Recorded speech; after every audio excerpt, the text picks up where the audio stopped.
Hi friends, welcome back my channel. இன்றைக்கி இந்த வீடியோவில் நம்ம பார்க்க போகிறது என்னன்னா, ஒரே நாளில் 18 கேஜி கேக் நான் எப்படி செஞ்சேன் அப்படிங்கிற எக்ஸ்பீரியன்ஸ் தான் உங்ககிட்ட ஷேர் பண்ணிக்கிறேன். இது எல்லாமே கிறிஸ்மஸ் அன்னைக்கு வந்த ஆர்டர் தான். ஆக்சுவலாக டிசம்பர் ஒரு செகண்ட் வீக்லேருந்தே ப்ளம் கேக்ஸ் எல்லாமே கொஞ்சம் கொஞ்சமாக செஞ்சு ஷாப்ஸ்க்கெல்லாம் கொடுத்துட்டே தான் இருந்தேன். டிசம்பர் 24th டெலிவரி பண்ணுற மாதிரி ஃப்ரெஷ் க்ரீம் கேக்கில் 11 கேஜி பக்கம் ப்ரீ ஆர்டர்ஸ் வந்திருந்தது. அது கூடவே 4 கேஜிக்கு ப்ளம் கேக் கூட ஆர்டர் இருந்துச்சு. ஸோ நான் அதுக்கு ஏற்ற மாதிரியே எல்லாமே ப்ரீ பிளான் பண்ணிக்கிட்டேன். ஆல்ரெடி நான் அப்லோட் பண்ணியிருந்தேன் ஷார்ட்ஸில் கூட. 10 கேஜி கேக்குக்கான ஃப்ளாரை ஆல்ரெடி ப்ரீமிக்ஸ் பண்ணி எடுத்துக்கிட்டேன். தென் அதுக்கு தேவையான சர்க்கரை எல்லாமே பொடிச்சு எடுத்துக்கிட்டேன். இது ரொம்பவே ஹெல்ப்ஃபுல்லாக இருந்தது ஒவ்வொரு பேட்சாக கேக் பேக் பண்ணி எடுக்கிறதுக்கு. தென் நம்ம ஓடிஜியில் ஒரே டைமில் எந்தெந்த டின் சேம் டைமில் எத்தனை வைக்க முடியும் அப்படிங்கிறத பார்த்துட்டு அதுக்கு ஏற்ற மாதிரி நம்ம பேட்டரை ரெடி பண்ணிடலாம். எங்கிட்ட இருக்க ஓடிஜியில் ஒன் டைமுக்கு 2 கேஜி கேக் ரெடி பண்ணி எடுக்கலாம். ப்ளம் கேக்குக்கு நம்ம சின்ன சின்ன டின்ஸில் டிவைட் பண்ணி எடுக்கிறப்போ அதுவுமே ஒரே டைமில் ரெடி பண்ணி எடுக்க முடியாது. சேம் டைமில் 6 இன்ச்சில் 2 டின்னும் 5 இன்ச்சில் 3 டின்னும் தான் வைக்க முடியும். 2 கேஜிக்கான பேட்டர் ப்ரிப்பேர் பண்ணேன் அப்படின்னா ஒரு டின்னை ஸ்டவ்லேயே வச்சு பேக் பண்ணி எடுத்துடுவேன்.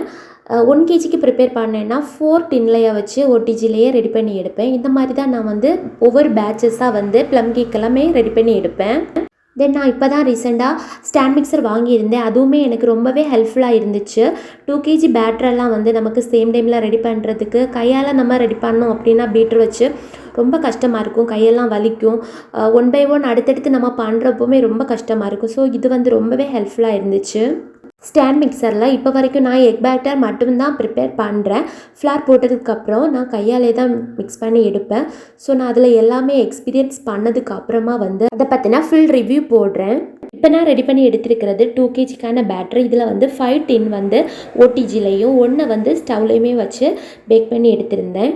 ஃபைனலாக எல்லாமே கரெக்டான டெக்ஸ்சர்லேயே பேக்காகி கிடச்சிருந்தது. இவ்வளோ ஆர்டர்ஸ் ஒரே நாளில் பண்ணுறதுமே இதுவுமே எனக்கு ஃபஸ்ட்டு எக்ஸ்பீரியன்ஸ் தான். இதுலேயே எனக்கு சேடான எக்ஸ்பீரியன்ஸுமே இருந்துச்சு. அது என்னங்கிறதையுமே நான் இந்த வீடியோவில் அட்டாச் பண்ணியிருக்கேன். நான் முன்னாடியே ரெடி பண்ணி வச்சுருந்த ப்ரீமிக்ஸில் ப்ளம் கேக் எதையுமே செய்யலை. எல்லாமே ஃப்ரெஷ் க்ரீம் கேக்குக்கான ஸ்பாஞ்சு மட்டும்தான் அதிலேயே ரெடி பண்ணி எடுத்திருந்தேன். நம்ம ப்ளம் கேக் செய்து நல்லா சூடு ஆறுனதுக்கு அப்புறமா தான் அதை பேக் பண்ணணும். நான் இது மாதிரி நல்லா கூலானதுக்கு அப்புறமா இது போல் பேக் பண்ணி தான் கடையில் கொடுக்குறது. இது ஆர்டினரி ப்ளம் கேக் தான். இது இந்த மாதிரி பேக்கெட்லேயும் ரிச் ப்ளம் கேக் எல்லாமே பாக்ஸ்லேயுமே பேக் பண்ணி கொடுப்பேன். அடுத்ததாக க்ரீம் கேக்குக்கான ஸ்பாஞ்ச் எப்படி ரெடி பண்ணி எடுத்தேங்கிறத பார்க்கலாம். இது 2 கேஜிக்கான பேட்டரி ப்ரிப்பேர் பண்ணுறதுக்காக 6 முட்டை சேர்த்துருக்கேன். அதில் எசன்ஸும் சேர்த்துட்டு ஆல்ரெடி பொடிச்சு வச்சுருந்த சர்க்கரையை 320 கிராம் அளவுக்கு மெஷர் பண்ணி எடுத்து அதையுமே முட்டை கூட சேர்த்தே தான் ஸ்டாண்ட் மிக்சரில் தான் பீட் பண்ணி எடுத்திருந்தேன். இதில் அதே 320 கிராம் அளவுக்கு ஃப்ளார் மிக்ஸ் பண்ணி வச்சுருந்தோம்ல, அதையுமே மெஷர் பண்ணி எடுத்து கையாலேயே தான் மிக்ஸ் பண்ணி எடுத்திருந்தேன். இது இது மாதிரி ஜலிக்க தேவையில்லை. ஃபஸ்ட் டைம் நான் ஜலிச்சு தான் சேர்த்தேன். பட் எந்த கட்டிகளுமே இல்லைங்கிறதுனால அடுத்தடுத்த பேட்சஸில் நான் ஜலிக்காமலே டைரெக்டாகவே சேர்த்துக்கிட்டேன். எந்த கட்டிகளுமே இல்லை, நல்லாவே தான் இருந்துச்சு. இப்போ 10x10ங்கிற டின்னில் 2 கேஜிக்கான வெண்ணிலா ஸ்பாஞ்சு பேக் பண்ண வச்சுட்டேன். ஃபஸ்ட்டு பேட்ச் இது தான்.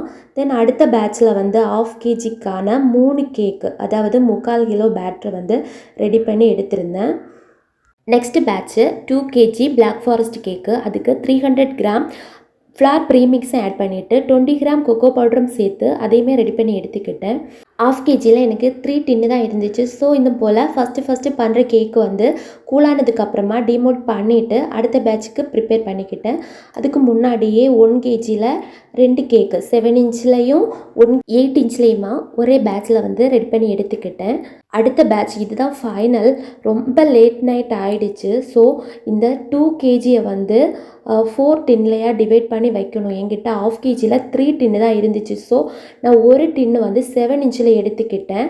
அதை சேம் டைமில் முடிக்கலாம் அப்படிங்கிற மாதிரி தான். இதுக்கு ஒரே டைமில் பேட்டரை ப்ரிப்பேர் பண்ணிவிட்டு டிவைட் பண்ணி எல்லா டின்லேயுமா சேர்த்துட்டு அந்த ஃப்ளேவரை ஆட் பண்ணி இது போல் செப்பரேட்டாக ரெடி பண்ணி எடுத்தேன். இந்த பிஸ்தா கேக் மட்டும் நான் ஸ்டவ் டாப்பில் தான் வச்சு ரெடி பண்ணி எடுத்தேன். ஒரே டைமில் 6 இன்ச்சில் 3 டின் தான் என்னோடய ஒட்டிச்சியில் வைக்க முடியும். இது போல் பெரிய கேக் எல்லாமே டிமோட் பண்ணிவிட்டு அதை திருப்பி வச்சு க்ளிங் ட்ராப் போட்டு தான் நான் வச்சுருந்தேன். நெக்ஸ்ட் டே தான் இதை வந்து நான் ஐசிங் பண்ணுறதுக்கே ஸ்டார்ட் பண்ணிட்டேன். அதுக்குமே இது போல் என்னென்ன தேவையோ எல்லாமே ப்ரீ பிளான் பண்ணி எல்லாமே எடுத்து வச்சுக்கிட்டேன். 2 பவுல் ஃபுல்லாகவே க்ரீமும் ரெடி பண்ணி எடுத்தாச்சு. என்னோடய ஃப்ரிட்ஜில் பார்த்தீங்கன்னா தெரியும், கொஞ்சம் கேக் தான் சேம் டைம்லேயே வைக்க முடியும். ஸோ முன்னாடியே பண்ணுற கேக் எல்லாமே கொஞ்சம் நேரத்துலேயே டெலிவரி கொடுத்ததுக்கு அப்புறமா தான் அடுத்தடுத்த கேக் வந்து ஐசிங் பண்ணி எடுத்துக்கிட்டேன். இதுலேயே ப்ரீ ஆர்டர்ஸ் இல்லாமல் எமர்ஜென்சி ஆர்டர்ஸாக கூட 1-2 கேக்குமே இடையில வந்திருந்தது. இது எல்லாமே சேர்த்து செய்கிறதே ரொம்ப கஷ்டம். இதில் வந்து ப்ராப்பராக வீடியோவும் எடுக்க முடியலை. ஸோ முடிஞ்ச வரைக்கும் கொஞ்சம் கொஞ்சம் கிளிப்ஸ் தான் நான் வந்து இதில் அட்டாச் பண்ணியிருக்கேன். ஒரு சில கேக் எல்லாமே கிறிஸ்மஸ் தீமில் தான் வேணும் அப்படிங்கிற மாதிரி கேட்டிருந்தாங்க. சிலது வந்து டிஃபால்ட் டெக்கரேஷனாகவும் இருந்துச்சு. இப்போ நான் பண்ணுறது பார்த்திங்கன்னா மேங்கோ கேக் வந்து 2 ஆர்டர், அதுவுமே சேம் டிசைனில் தான் இருந்துச்சு. இது வந்து ஒரே கஸ்டமர் தான் 1/2 kgயில் 2ஆக கேட்டிருந்தாங்க. இதெல்லாம் பார்த்திங்கன்னா நான் க்ரம் கோட் பண்ணி ஃப்ரிட்ஜிலேயே வைக்கல. எல்லாமே க்ரம் கோட் மெயின் கோட்டு சேம் டைம்லேயே தான் ரெடி பண்ணி எடுத்திருந்தேன். இதுக்கெல்லாம் டைம் இருக்காது.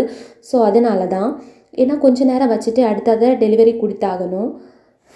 இப்போ மிக்ஸ் பண்ணிகிட்ருக்கேன் பாருங்கள். இந்த கேரமல் இது வந்து ஒரு 1 kgக்கு ரிச் ப்ளம் கேக்குக்காக பண்ண கேரமல்.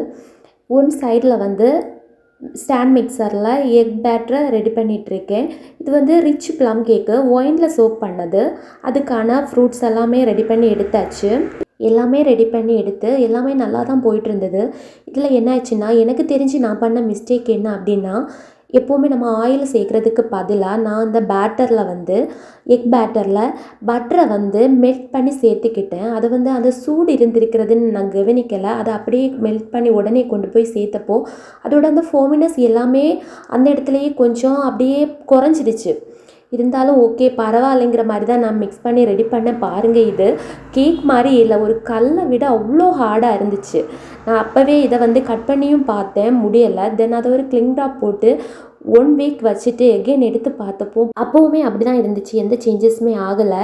இது வந்து ரிச் ப்ளம் கேக், நிறைய நட்ஸ் அண்ட் ஃப்ரூட்ஸ் எல்லாம் போட்டு பண்ணியிருக்கோம். ஓகே நாமளாவது சாப்பிடலாம் அப்படிங்கிற மாதிரி தான் இதை வந்து நான் ஸ்டோர் பண்ணிக்கிட்டேன். இருந்தாலுமே இது சாப்பிட்ற மாதிரியே இல்லை, கேக் மாதிரியும் இல்லை. கொஞ்சம் நல்லா அப்படி மாதிரி உதிர்ந்து ஓடுற மாதிரி ஒரு டெக்ஸ்சரில் தான் இருந்துச்சு. இதெல்லாம் சாப்பிடவே முடியலை. இந்த கேக் வந்து அப்போவே ஃப்ளாப்னு தெரிஞ்சு போச்சு. ஸோ நான் உடனேயே அடுத்த கேக் வந்து ரெடி பண்ணி கொடுத்துக்கிட்டேன். இதையே நான் உங்ககிட்ட சொல்கிறேன் அப்படின்னா, என்ன தான் நமக்கு எக்ஸ்பீரியன்ஸ் இருந்தாலும் நம்ம பண்ணுற ஒரு சின்ன மிஸ்டேக்கில் கூட இந்த கேக்கோட டெக்ஸ்சர் மொத்தமாக அது வந்து லாஸ் ஆகி போயிடும். இதுதான் நான் செகண்டாக வந்து ரெடி பண்ணி கொடுத்த கேக்கு.